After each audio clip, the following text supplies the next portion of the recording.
December মাসের কথা কি আমরা ভুলতে পারব? 12ই ডিসেম্বর জুমার নামাজের পর সপ্তাহের সবচেয়ে পবিত্র দিনে যখন তিনি মসজিদ থেকে বের হয়ে বিজয়নগরের কালভার্ট এলাকায় পা রাখলেন, তখনই অন্ধকারের শকুনরা তার উপর ঝাঁপিয়ে পড়ল।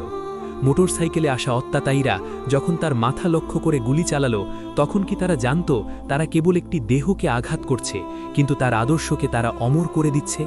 ওসমান হাদি তো আগেই বলেছিলেন, আরশওয়ালার কাছে আমি হাসি মুখে শহীদি মৃত্যু চাই। তার সেই ফেসবুক পোস্টটি কি আপনাদের মনে আছে, যেখানে তিনি লিখেছিলেন, গত 3 ঘন্টায় আমার নম্বরে খুনিরা অন্তত 30টা বিদেশি নম্বর থেকে কল ও টেক্সট করেছে, আমাকে হত্যা করবে, কিন্তু ইনসাফের এই লড়াই হতে আমি এক চুলও নড়ব না ইনশাল্লাহ। এই যে ঈমানের দৃঢ়তা, এই যে তাওয়াক্কুল, এটা কি কোনো সাধারণ মানুষের পক্ষে সম্ভব?